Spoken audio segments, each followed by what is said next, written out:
बचकाने इश्क ने ले ली 3 जिंदगियां और उन 3 जिंदगियों के पीछे बर्बाद हुआ 3 परिवार।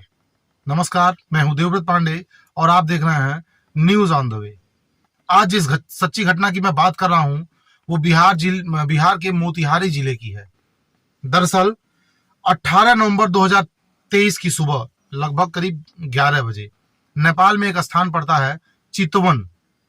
चितवन में रास्ते पे एक बोरी पड़ी हुई थी, जिसे राहगीरों ने देखा कि बोरी पड़ा हुआ है और उसमें कुछ अंदर भरा हुआ है।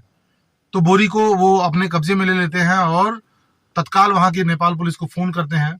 पुलिस वहां मौके पे आती है। जब बोरी खुलवाया जाता है तो उसमें एक शादीशुदा महिला की लाश निकल करके सामने आती है। पुलिस बोरी में भरी लाश को देख करके दंग रह जाती है। वह आसपास की चीजों को खंगालने लगती है।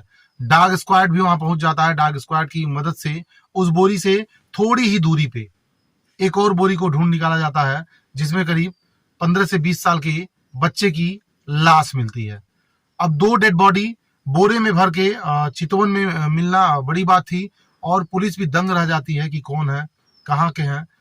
नेपाल पुलिस तत्काल वहां के शिनाख्त में लग जाती है कि ये कौन लोग हैं और यहाँ कैसे पहुंचे या इनकी डेड बॉडी यहाँ कौन लाया। काफी सर्च के बाद उन्हें बोरे के आसपास से एक कैरी बैग मिलता है। कैरी बैग में बिहार के मोतिहारी जिले की सुगौली थाना क्षेत्र अंतर्गत एक दुकान का पता उसमें छपा हुआ था। उस पते के आधार पे नेपाल पुलिस मोतिहारी के सुगौली थाना पहुंचती है और वहां के पुलिस से सारी कहानी बताती है कि हमको 2 बोरी में एक ये लड़का है, ये उम्र है, और एक महिला लगभग 30 वर्ष की मिली है, जो बोरे में भर करके इन लोगों को मार करके गला दबा के इन लोगों की हत्या हुई और नेपाल के चितवन में फेंक दिया गया था। जब सुगौली पुलिस इस मामले की गहनता से जांच करती है तो पता चलता है कि उन जो बालक वहां मिला था उसकी गुमशुदगी की रिपोर्ट सुगौली थाना में पहले से ही दर्ज था। दरअसल 30 अक्टूबर को सुगौली पुलिस एक मुकदमा दर्ज करती है, जिसमें फुलवरिया गांव निवासी रितेश साहा कई दिनों से लापता था। उसका करीब 23 अक्टूबर को वो लापता था और मुकदमा दर्ज होता है 30 अक्टूबर को। 23 अक्टूबर से ही रितेश साहा के पिता उसके दोस्तों, अपने रिश्तेदार और जहां भी उसका उठना बैठना था, रितेश साहा का हर जगह पता लगा चुके थे। थाने का भी काफी चक्कर लगा चुके थे। अंत में सुगौली थाने की पुलिस 30 अक्टूबर को रितेश साहा के गुमशुदगी का मुकदमा दर्ज कर लेती है और जांच करने लगती है। अब जब वो डेड बॉडी वहां मिलती है तो उसका एक दोस्त था, रितेश साहा का एक दोस्त था। पूछते हैं पुलिस वाले रितेश साहा के पिता से, आपको किसी पे शक है? तो वो बताते हैं कि हाँ, उसका एक दोस्त है, बचपन का यार है, जिसके साथ वो ज्यादा समय बिताता था। अगर उससे पूछा जाए तो कहीं ना कहीं से कोई क्लू जरूर मिल जाएगा। अब सुगौली पुलिस ऋषभ के ऊपर संदेह करती है तो ऋषभ के पिता को थाने बुलवाती है और उनसे भी पूछताछ करती है। तो पता चलता है कि ऋषभ भी कई दिनों से गायब है। ऋषभ के पिता खुद कहते हैं कि मैं खुद अपने बच्चे की गुमशुदगी का रिपोर्ट लिखवा करके आया हूं, तो आप मुझे पे ही संदेह कर रहे हैं। मैं खुद ही परेशान हूं, मेरा भी बच्चा गायब है। अब काफी खोजबीन के बाद सुगौली पुलिस जब ऋषभ के पिता से पूछताछ करती है तो वो बताता है कि ऋषभ का संदेह एक शादीशुदा 30 वर्षीय महिला से अवैध संबंध था। अगर उससे पूछताछ की जा सके तो हो सकता है इन लोगों का पता चल सके कि किसने इस घटना को अंजाम दिया है और मेरे लड़के का भी कहीं ना कहीं से पता मिल सके। अब चूंकि एक महिला की भी लाश मिली थी तो पुलिस अब उस महिला, यानी कि जिस महिला से ऋषभ का अवैध संबंध था, उस महिला का नाम था मंजू देवी। तो मंजू देवी तो थी नहीं, तो उसके पति को तलाशना पुलिस शुरू कर देती है, जिसका नाम था अखिलेश भगत। सुगांव का रहने वाला था। अखिलेश भगत भी अपने घर से गायब था। एक एक कड़ियां पुलिस जोड़ रही थी, जहां पहुंच रही थी वो ऑलरेडी गायब थे। रितेश उस पॉलिथीन के माध्यम से नेपाल पुलिस सुगौली थाना पहुंचती है। सुगौली थाना के जब डायरी के पन्ने पलटे जाते हैं तो ऑलरेडी 2 गुमशुदगी के मामले वहां दर्ज हो चुके थे। किसी तरह कड़ियां जोड़ती हुई पुलिस भगत अखिलेश भगत के पास पहुंचती है तो पता चलता है अखिलेश भगत भी वहां से गायब है। 2 जनवरी 2024 को पुलिस को सूत्रों के माध्यम से पता चलता है कि अखिलेश भगत कुबैया नामक स्थान पे मिल जाएगा। इस समय वो वहीं रह रहा है। इसके बाद पुलिस वहां पहुंचती है और अखिलेश भगत को अपने हिरासत में लेती है। अब क्या था, पहले तो अखिलेश भगत इधर उधर की बातें करके पुलिस को गुमराह कर रहा था, लेकिन जब पुलिस ने सख्ती से इस मामले की पूछताछ करनी शुरू की और अखिलेश भगत के ऊपर जब थोड़ी सख्ती दिखाई, तब उसने सारी कहानी बतानी शुरू कर दी।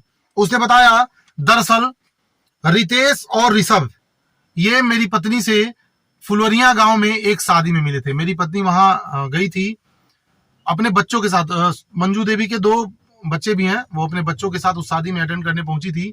तो बच्चों के वजह से उसको खाने पीने में थोड़ी समस्या हो रही थी। तो वहां एक 15 साल का लड़का उसको नजर आता है, तो उससे वो मदद मांगती है, जिसका नाम ऋषभ था। तो ऋषभ से वो मदद मांगती है, तो ऋषभ भी उसकी काफी हेल्प करने लगा। उस दिन वो जो मांगती थी वो ला करके उसको खिला रहा था। अब साथ में रितेश भी था, ऋषभ के साथ रितेश भी वहां मौजूद था। तो रितेश थोड़ा सा ऋषभ का मजे लेने लगा कि अरे अब तो भाभी से तुम्हारा ये हो गया, तुम भाभी की बहुत सपोर्ट कर, मतलब तमाम तरह की बातें जो दोस्तों में होती है। दोनों में डील होता है कि चलो आज तक हमने हर चीज को मिल बांट करके खाया है, अगर भाभी से तुम्हारी दोस्ती हो जाती है तो मैं भी भाभी से दोस्ती करूंगा। उस दिन के बाद से तीनों लोगों में नजदीकियां बढ़ती गईं और धीरे धीरे इतना संबंध बढ़ गया कि वो संबंध अवैध संबंध में बदल गया। अब वो महिला यानी कि मंजू देवी रितेश और ऋषभ दोनों के साथ शारीरिक संबंध बनाने लगी। इसके बाद किसी बात को लेकर के ऋषभ और रितेश में कहा सुनी हो जाता है और विवाद में बदल जाता है। वो एक बड़ा विवाद का रूप ले लेता है। तो रितेश ने क्या किया, मंजू की पत्नी अखिलेश भगत को सारी घटना बता दी कि ऋषभ नाम का लड़का है जो आपकी पत्नी से अवैध संबंध है उसका, और वो आपकी पत्नी को बहुत ब्लैकमेल करता है। अब क्या था, अब जो मंजू देवी थी वो ऋषभ के कहने से ही चल रही थी। वो ऋषभ, अब ये कहा जाए कि इसने ऋषभ को फंसा लिया था क्योंकि ऋषभ तो नाबालिग था, या फिर ये कहा जाए कि ऋषभ ने मंजू देवी को फंसा लिया था। मतलब दोनों में कॉम्बिनेशन अच्छा बन गया था। जैसा ऋषभ करता था मंजू देवी भी वैसा करती थी। इधर बात जब खुलती है तो ऋषभ मंजू देवी को बताता है कि क्या कहना है। उधर अखिलेश भगत रितेश की बात सुनकर के आग बबूला हो जाता है और तुरंत अपनी पत्नी के पास जाता है और पत्नी से पूरी बात पूछता है। तो पत्नी भी कह देती है कि हाँ, मेरा रितेश के साथ संबंध है, रितेश मुझे ब्लैकमेल करता है, ऋषभ मुझे ब्लैकमेल नहीं करता। जबकि रितेश ने ऋषभ के बारे में बताया था और वहां मामला उल्टा पड़ गया कि रितेश मुझे बदनाम कर रहा है, वो मुझे ब्लैकमेल करने की कोशिश करता है। अब क्या था, वहां एक स्थान पड़ता है डेरा, मोतिहारी में ही एक स्थान पड़ता है डेरा, जहां अखिलेश भगत और उसका एक दोस्त विनय जो डेरा का ही निवासी था वहां पहुंचते हैं और अपनी पत्नी के माध्यम से रितेश को बुलवा लेते हैं, जहां ऋषभ भी मौके पर मौजूद था। वहां ऋषभ के कहने पे अखिलेश भगत रितेश की हत्या कर देता है और हत्या करने के बाद ये होता है कि इसकी डेड बॉडी को छिपाया कहाँ जाए। तो विनय जो अखिलेश भगत का दोस्त था वो कहता है कि मेरे गांव में ही इसको दफन कर दिया जाए। डेरा का ही वो निवासी था, तो वहीं गड्ढा खोद करके रितेश को दफन कर दिया जाता है। एक आध हफ्ते बीतते हैं। एक हफ्ते बाद इधर मंजू देवी ऋषभ को लेकर के फरार हो जाती है, भाग जाती है इधर ऋषभ को लेकर के। इसके बाद एक थाना क्षेत्र पड़ता है सरिया थाना क्षेत्र, गोपालपुर में ही नहीं, डेरा में जब रितेश को लोग मारते हैं तो सरिया थाना अंतर्गत गोपालपुर पड़ता है, जहां रितेश को लोग दफन कर देते हैं। एक आध हफ्ते बाद ऋषभ उनकी अखिलेश भगत की पत्नी को लेकर के भाग जाता है। काफी खोजबीन के बाद अखिलेश भगत को पता चलता है कि ऋषभ उसकी पत्नी को लेकर के नेपाल की तरफ भागा है। तो तत्काल ही जैसे ही अखिलेश भगत को ये बात पता चलती है कि वो नेपाल की तरफ रह रहे हैं, वो तुरंत उस स्थान के लिए निकल पड़ता है जहां ये दोनों लोग रह रहे थे और संयोग बस ये उस पते पे पहुंच भी जाता है जहां वो अपनी पत्नी के साथ पत्नी और ऋषभ एक दूसरे को अवैध संबंध बनाते देख जाता है। लेकिन वो वहां कुछ बोलता नहीं है और उनको जाहिर तक नहीं होने देता है कि वो ये सारा माजरा देख चुका है और हर चीज उसे पता चल गई है। वो किसी तरह आपसी सामंजस्य बना करके उन लोगों के साथ ही रहने लगता है। 18 नवंबर को उसकी पत्नी जब बाहर कपड़े धुल रही थी किसी काम में व्यस्त थी और ऋषभ घर के अंदर सोया हुआ था। मौका पा करके अखिलेश भगत ने एक गमछा लिया और सोते में ही ऋषभ के गले में गमछा लपेट करके और जोर से कस दिया। अखिलेश की कोई अक्की बक्की नहीं चल सकी, ऋषभ की कोई अक्की, इसके पहले कि वो कुछ कर पाता गमछा बहुत टाइट हो गया था और वो वहीं मर गया। तत्काल मौके पे ही उसकी मृत्यु हो गई। ऐसा करते हुए अपने पति को मंजू देवी देख लेती है और वो सोचती है कि अब चीखूं चिल्लाऊं। जैसे ही वो चिल्लाने जा रही थी, अखिलेश भगत दौड़ करके आता है, उसका मुंह दबा करके उसको अंदर खींच ले जाता है। पहले तो अपनी पत्नी को बहुत मारता पीटता है और उसके बाद उसका गला दबा करके अपनी पत्नी की भी वहीं हत्या कर देता है। अब उसको समझ में नहीं आ रहा था कि दो लाशों को वो लेकर के कहां जाए। रात के अंधेरे में वो बोरे में दोनों लाशों को कसता है और एक साइकिल पे रख करके लेकर के निकल जाता है। डेड बॉडीज को फेंकने तो वो बहुत दूर के लिए निकला था, लेकिन मामला बड़ा था, उसे डर लग रहा था, वो घबराया हुआ था। तो चितवन जंगल में जब वो पहुंचा तो रोड पे ही उन दोनों बोरियों को थोड़ी थोड़ी दूरी पे फेंक करके वापस चला आया। काफी सीसीटीवी फुटेज वगैरह खंगालने के बाद और उस पॉलिथीन की मदद से जिसपे वो एड्रेस लिखा था, पुलिस इस हत्यारे तक पहुंच पाई।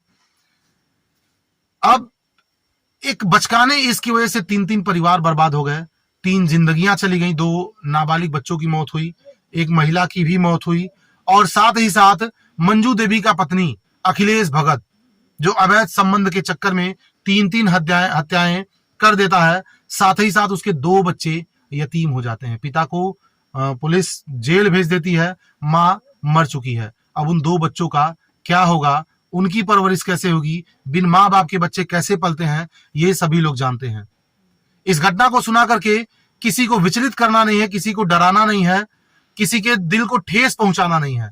इस घटना को सुनाने का एकमात्र उद्देश्य है कि जागरूक रहें और इस तरह के चक्करों में पड़ने से बचें। अगर आपको कहानी अच्छी लगी हो तो हमारे चैनल को प्लीज सब्सक्राइब करें, वीडियो को शेयर करें, लाइक और कमेंट्स अवश्य करें। जय हिंद।